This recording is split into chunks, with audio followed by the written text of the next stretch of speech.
Okay, this is utilitarianism, and this is all about consequences, consequences, consequences. So I get our slideshow started. From the beginning, the PowerPoint and the notes should be in your folder under lecture, video lectures. The history of utilitarianism, the two people that we are going to concentrate on will be Jeremy Bentham and his idea of pleasure, and John Stuart Mill, which is the maximum good for the maximum number of people. These two thinkers are prominent in our connection and love of, in the Western world, with utilitarianism. While the two disagree on basic points, they set out the principal tenets and a way to guide moral actions and moral agents. This is evident in Mill's booklet of utilitarianism. He says all action is for the sake of some end, and rules of action, it seems natural to suppose, must take their whole character and color from the end to which they are subservient. When we engage in a pursuit, a clear, precise conception of what we are pursuing would seem to be the first thing we need. And this is found in Utilitarianism 132.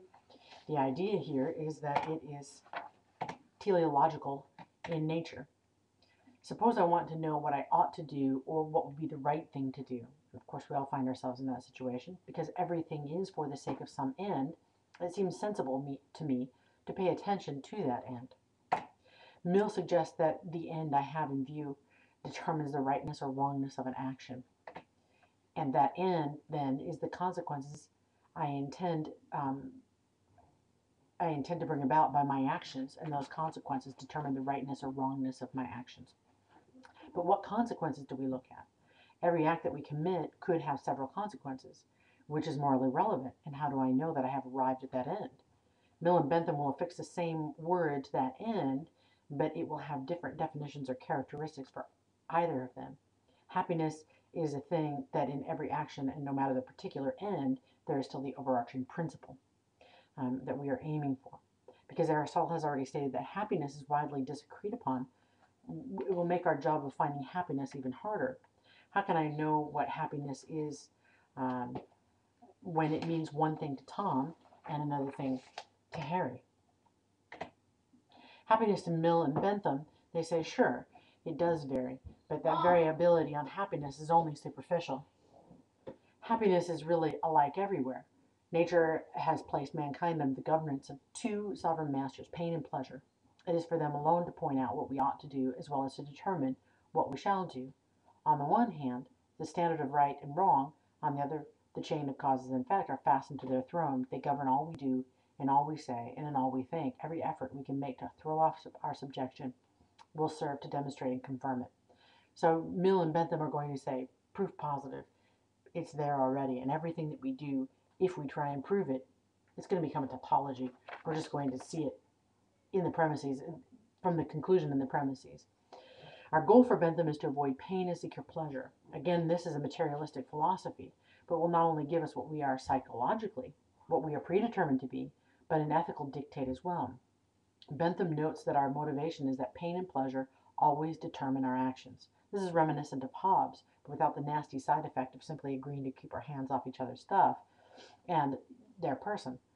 It is still psychological hedonist theory that we are bound by our desire for pleasure and the avoidance of pain, and this must be accounted for. He does include an ethical claim, too. To make this a moral theory, he must, so that we ought to act in a certain way. This is the principle of utility, and is in accordance with ethical hedonism. The formulation of the principle of utility, then. By the principle of utility is meant that principle which approves or disapproves of every action whatsoever according to the tendency which it appears to have augment or diminish the happiness of the parties whose interest is in question, or what is the same thing, in other words, to promote or oppose that happiness. Keep this in mind as we move along when we talk about proving that, because it's one thing that he has to do is prove that there is a proof for this happiness. Not much of a moral ring to this yet, and we need to dig a bit further to get there. If the party whose interest is in question is me, obviously I do what makes me happy. That is, a principle that will make me happy and will provide me with the greatest proportion of pleasure over pain. This may be prudent and quite satisfying, but not especially moral, and does not save me from that trap of Hobbes in which I am only helping myself out. The utilitarians give it moral and ethical value in this way. What is ethically relevant is not my happiness or yours, but happiness itself. Hence, we get the greatest happiness for the greatest number slogan. Mill tells us it is not the agent's own greatest happiness, the greatest amount of happiness altogether. So if you're considering an action, you have to estimate the total pleasure and pain that will be produced for everyone concerned. This means that I factor in the utilitarian impartial principle and we weigh our interests equally.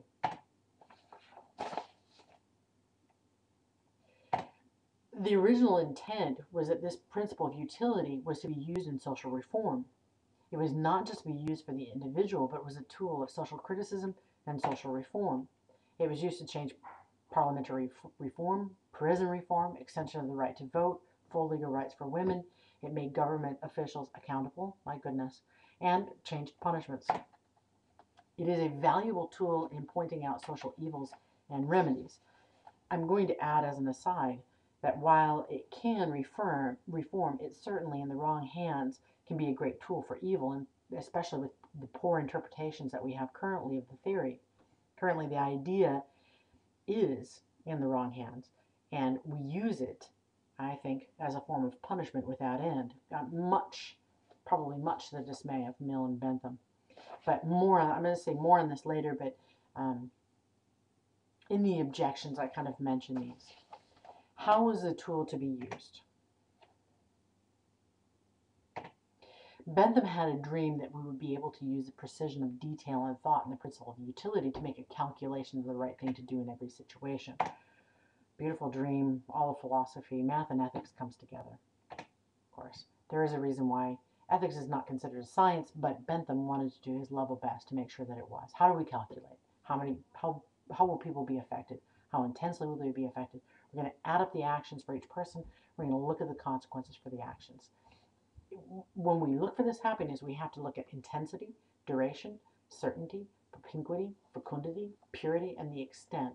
I'd like you to take a look at those on your own time so that you know exactly what he's talking about. This is a very intense theory. This would then work if it were the case that pleasure and pain could be quantified. Bentham thought that we would not have to guess at the best decisions. Instead, we would discover it through adding and subtracting pleasures and pains and arriving at the sum or the right action. Mill thinks that Bentham is a great and admirable man, but that he was able to see clearly and far, and instead of as an old man, he saw narrowly. Mill has in mind the comments of Bentham on pleasure, in which he equates pushpin to reading poetry and thinks that some pleasures are worth more than others. And the idea that it's quantifiable, Mill just doesn't think that's going to happen. And this one is actually a duplicate, so I apologize. Move on to Mill's insights.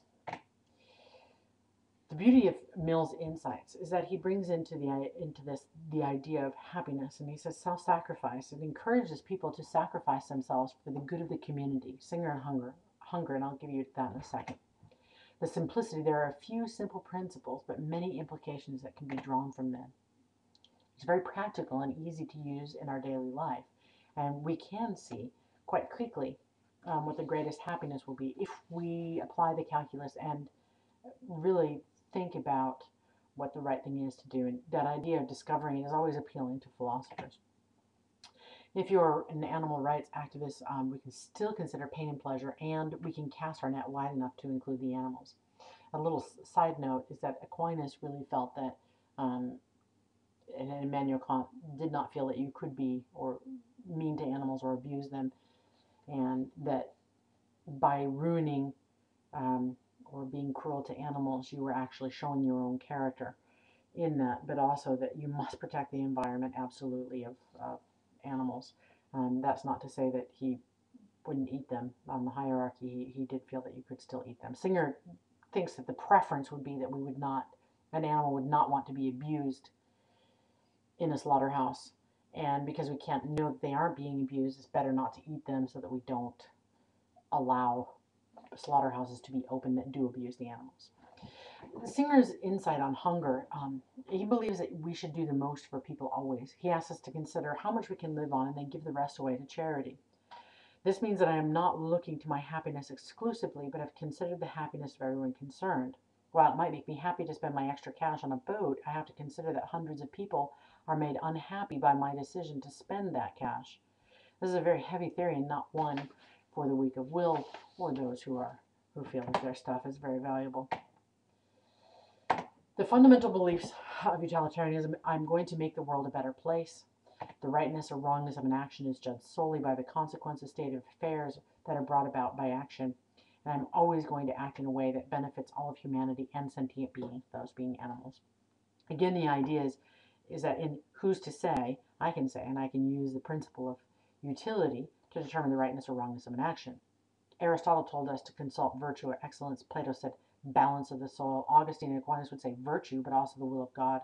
Kant would urge us to consider the test of universalization, in which I consider my action and then everyone being allowed to do the same thing, and how the world would then look. Each requires that I consider others as I consider myself, and the principle of utility is no different in impartiality, but where it differs is that it's only concerned with consequences. So the purpose of morality: overall, I want ethical principles that are fair, consistent, universalizable. Whatever is right or wrong in one situation is right or wrong in another. The ethical principles treat individuals consistently.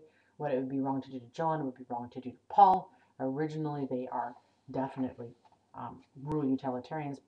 Bentham and Mill would want you to consider that when you buy that boat, the big screen, or any other luxury item, whether that would bring out happiness for all involved.